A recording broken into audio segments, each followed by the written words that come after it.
आज की कहानी है कहानी दो बहुओं की। नीता को तारीफ शब्द पता ही नहीं था। घर के सारे काम वह एकदम सही सही करती थी। खाना बहुत स्वादिष्ट बनाती थी, लेकिन फिर भी आज का खाना अच्छा था बहू, ऐसा उसकी भी सास कभी भी बोलती नहीं थी। और पति भी कभी उसकी प्रशंसा नहीं करता था। उसका बनाया हुआ खाना चुपचाप खाकर उठकर दोनों पति और सास चले जाते थे। उसने खाना खाया या नहीं, इसका उन दोनों को फर्क नहीं पड़ता था।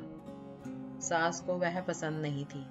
उसके हाथों से जरा सी भूल हो गई तो सास तुरंत गुस्सा करती थी। उससे भी बुरी बात यह थी कि उसके पति और उसके बीच बातचीत ज्यादा नहीं होती थी और उन्होंने ये चुप्पी बनाए रखी थी। वह उस पर ध्यान नहीं देता था। परदेश में पढ़ाई करने गया हुआ छोटा देवर मात्र समय समय पर नीता को फोन करता था, पूछता था भाभी कैसी हो। उसका फोन आने पर नीता बहुत खुश होती थी। अपना मन हल्का करने का उचित स्थान था नीता का। कुछ ही दिनों में देवर की पढ़ाई खत्म हो गई और वह घर आया। थोड़े समय के भीतर उसे एक अच्छी नौकरी भी मिल गई। नीता को बहुत आनंद हुआ। नौकरी लग जाने के बाद उसकी सास अपने छोटे बेटे की शादी के लिए बातचीत करने लगी, पर देवर को एक भी लड़की पसंद नहीं आती थी। इसने ही बोला होगा उसे मना करने को, सोचकर सास नीता को ही दोष दे रही थी। नीता को चिंतित देखकर देवर ने अपनी माँ से कहा, मैं एक लड़की से बहुत प्यार करता हूँ, मैं उसी से शादी करूंगा। उसने जिद की। देवर जी, यह बात पहले बतानी चाहिए थी ना। नीता ने ये बात अपने पति के कान पर डाली। इस बात पर उसने थोड़ी कीट-पीट की, लेकिन लड़की देखकर वह भी तैयार हो गया। सवाल बचा सास का, अपने छोटे बेटे का मन कैसे दुखाएगी वह। बाद में उनकी भी हाँ हो गई। नीता को बहुत खुशी हुई। उसे लगा एक अच्छी सहेली आ जाएगी, अब साथ देने के लिए, दिल के राज बताने के लिए। पर कैसी होगी छोटी देवरानी? रस बस जाएगी हमारे साथ और इस घर में, या वह एक अलग दुनिया बसाने पर जोर देगी देवर जी को? इस विचार से थोड़ा टेंशन में आ गई थी नीता। कुछ दिनों बाद नीता की छोटी देवरानी चौखट लांघकर घर में आई। देवरानी ने घर में आते ही सारे घर की जिम्मेदारी अपने हाथों में ले ली। अब सास ने अपनी छोटी बहू की ज्यादा ही तारीफ करना शुरू कर दिया। उसे माँ जैसा प्यार करने लगी। यह देखकर नीता की आंखों में आंसू आ जाते। वो सोचती, मैं भी तो यही काम करती थी, फिर मेरे साथ ही क्यों ऐसा बर्ताव।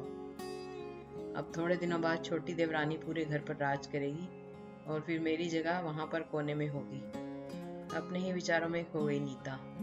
नीता के भाव समझने पर छोटी देवरानी नीता के हाथ में अपने हाथ में लेकर बोली, दीदी मुझे सब पता है, मुझे अपनी छोटी बहन समझिए, देखना बहुत जल्दी सब ठीक हो जाएगा।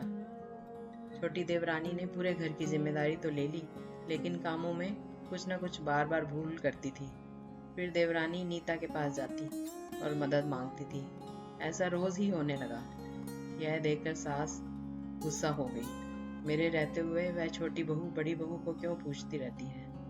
फिर सास भी रसोई घर में आकर चार काम शुरू करने लगी। धीरे धीरे वह छोटी बहू के साथ साथ अनजाने में बड़ी बहू से भी प्यार से बर्ताव करने लगी, प्यार से बोलने लगी, नए पदार्थ दोनों को सिखाने लगी, बूझ समझ कर समझाने लगी।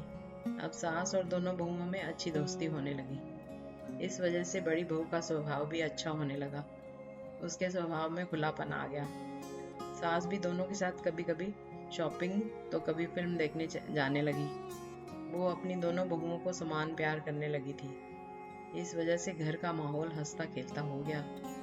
इसके अलावा अपने भाई और उसकी पत्नी की बॉन्डिंग देखकर नीता का पति भी उसके साथ अच्छा व्यवहार करने लगा। यह देखकर छोटी बहू बहुत खुश हुई। दीदी, घर पर पहले आप ही का हक था, ऐसा बोलकर छोटी बहू ने पूरी घर की जिम्मेदारी अपनी जेठानी को दे दी।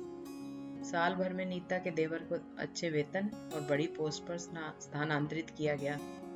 अब छोटी देवरानी भी अपने पति के साथ परदेश जाएगी और मैं फिर अकेली रह जाऊंगी। इतना ही नहीं, इतने सालों बाद सास का व्यवहार जो इतने सालों बाद बदल गया था, वह फिर से वही हो गया तो? इस विचार से नीता डर गई। देवरानी की नीता की इतनी आदत हो गई थी कि उसके बिना घर काटने को दौड़ेगा। देवरानी के आ जाने से घर का माहौल बदल गया था। वह थी ही ऐसी खुश मिजाज और ऊर्जावान, जैसा कि नाम से पता चलता है। यहाँ देवरानी की हालत भी कुछ अलग नहीं थी। उसे दुख हुआ कि यदि यहाँ रहना पड़ा तो उसे अपने पति से दूर रहना पड़ेगा। नीता के देवर की जाने की गड़बड़ और देवरानी मात्र टेंस होने के कारण नीता सोच में पड़ी। अंत में उसने देवरानी को पूछा तो देवरानी ने जवाब दिया कि दीदी, मैं सारा दिन नए स्थान पर अकेली रहूंगी, उससे अच्छा मैं यही हूँ। आपके देवर को बोला है मैंने शनिवार और रविवार की छुट्टियों में आप ही यहाँ आ जाया करें। मैं भी उनके साथ जाया करूंगी, बीच बीच में थोड़ा बदलाव के लिए। उस पर वह बोलते हैं कि 6 महीने में वापस यहाँ ही बदली कर लूंगा मैं। अपने पति की नकल करके देवरानी बोली और छोटी देवरानी भी हंसने लगी। अपनी आंखों के आंसू पोंछते हुए नीता बोली, छोटी, यह दिन वापस नहीं आने वाले।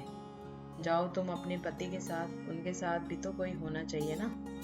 दीदी, आपने मुझे बड़ी बहन का प्यार दिया, वैसे ही भैया के रूप में एक बड़ा भाई मिला। यह भरा हुआ संसार छोड़कर मैं कैसे जाऊं? वहां अकेली का मन नहीं लगेगा। 6 महीने का तो सवाल है, वह आते रहेंगे यहाँ पर। यह सुनकर नीता ने अपनी देवरानी को खुश होकर गले लगाया। तभी देवरानी नीता को बोली, अपने पति के साथ एक अलग जीवन बनाने में समय नहीं लगता। अपनों में रहकर पति की प्रतीक्षा में ही आनंद है। 2 अलग अलग घर और ससुराल से आने वाली यह लड़कियां अपने नए घर के लिए सब कुछ करती हैं। पता ही नहीं चलता कि कब एक दूसरे की आदत हो जाती है। सच में देवरानी जेठानी का रिश्ता बहनों से कम नहीं होता।